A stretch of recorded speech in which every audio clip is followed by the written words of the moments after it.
Norfolk's prisoner reentry program was launched in 2006 with the goal of improving public safety by reducing the number of repeat offenders in Virginia's prisons. Men and women who have served their time may come home with the hope of a fresh start, but it takes a lot more than wishing to make it happen.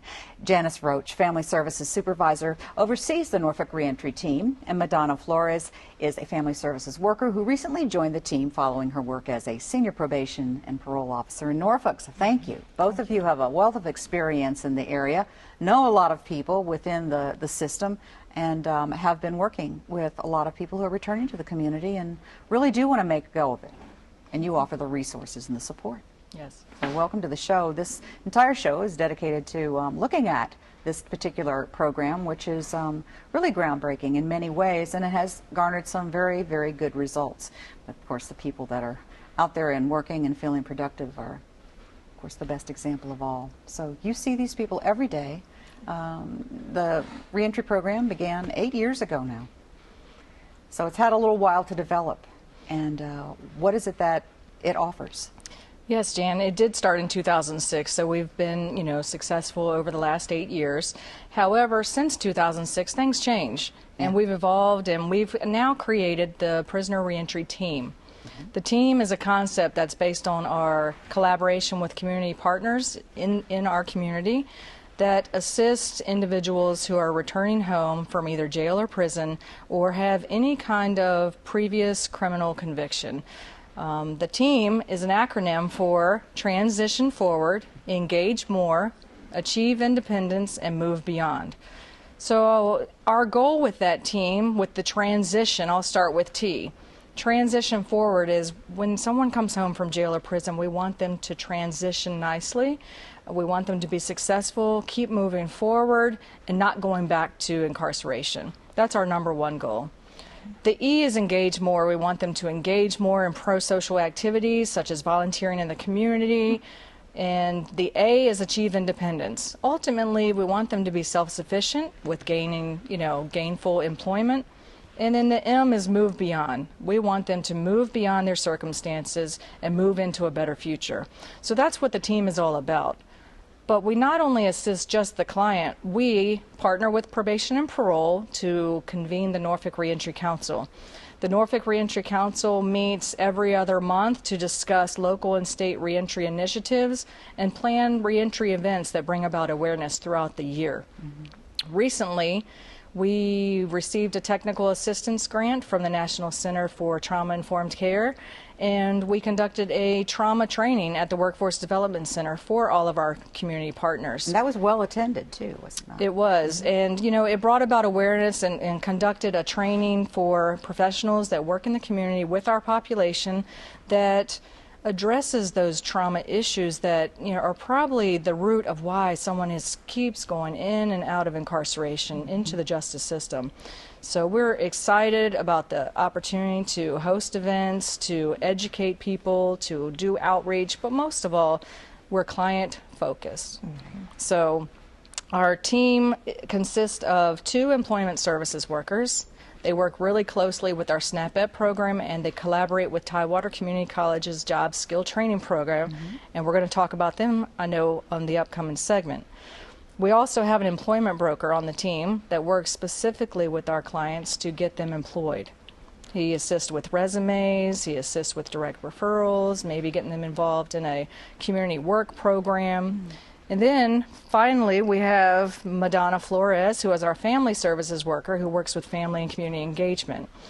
And we like to say that our community partners are part of our team because they are a big part of why we do what we do, and we couldn't do it without them. Right. We have partners such as Tidewater Community College, Second Chances, we have Opportunity Inc., we have a plethora of community partners that come to our council meetings and that we can call on for services that we may not provide directly to our client, but we might need some assistance. It takes a village. It takes the whole community. There's a lot of coordinating that goes on here. And Madonna, you're coming on to the team, of course, has been helpful in that you've already had prior connections with the institutions, probation and parole. You know many of the people that you work with now because you've worked with them in the past, and certainly you're familiar with the clients that come to you. The challenges for you, I know, are not as great as the challenges for the people that you're helping, but you understand that there's a real shift that has to take place in somebody's attitude and in in their culture in order to succeed once Yes. they get out. I do, Jan, and I have worked with the offender population for about 7 years, and I do understand just in working with them a lot of the hurdles that they encounter in trying to be successful in the community and just transitioning home. Quite often when I meet with the clients, I always use the phrase, or when I'm talking out in the prison, I always use the phrase that it takes a village. You know, we say it takes a village to raise a child, but I tell them it takes a village to do anything. You know, quite often you have to use the support that's out there and take advantage of all the resources that are there to help you. And that's what we're really trying to impress upon them with the family and community engagement services. We understand that it's important for them to have a strong social support system and to also make meaningful connections in the community with addressing their needs.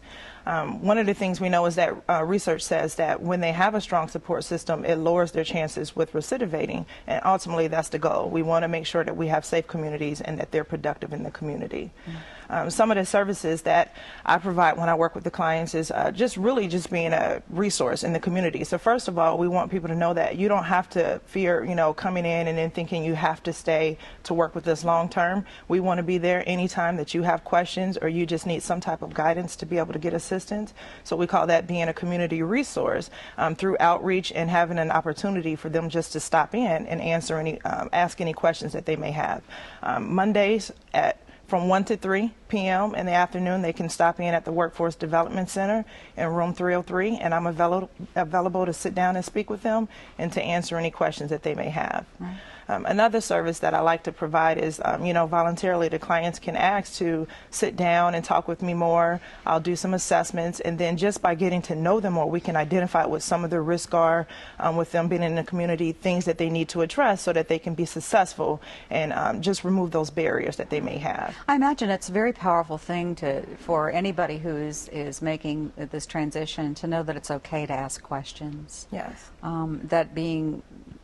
That it being known that there is a door they can open and walk through and say it's all right, that you have, that we will listen to you. And quite often, you know, some of the things that they experience, everyone experiences, not just, you know, them because they're offenders. It's just general issues that people have in life, and it's okay to be able to walk in and say, you know what, I need help. I don't really understand how to accomplish this goal. Whether, you know, I need to get rid of a substance abuse issue, I'm finally trying to get my GED or further my education. If, you know, I need to sit down and talk to a counselor because there's some things that happened in my past, and can you let me know about some resources? So we just want to be able to tell them that it's okay to seek out help, and that really is what makes you strong when you're trying to overcome your barriers. This the re-entry initiative is voluntary? It is voluntary. We don't want to make anybody do anything that they're not comfortable doing. We want to be voluntary. We want people to seek our assistance, and if we can't provide that assistance, that's when we talk to one of our partners. But we want them to we want to be inviting to them and to the public, and we don't work with just the individuals. We work with their families as well, and I think that's the key, is working with their families as well, because they have questions. We do a family seminar every other month as well for those returning home, and the families can come and kind of get some answers to some of the questions that they've had prior to their loved one coming home. Yeah. You'd be surprised how many people come home and their family members know nothing about, you know, their rules on probation or services that are out there in the community. So that's why we've created the team. We want them to feel comfortable with whatever part or assistance of the team that they need. All right, great. Good. This is a great way to set the stage for our next segment. So when we come back, we'll talk about employment and training assistance for returning citizens. We'll also have some pictures of a recent graduation ceremony that defy description.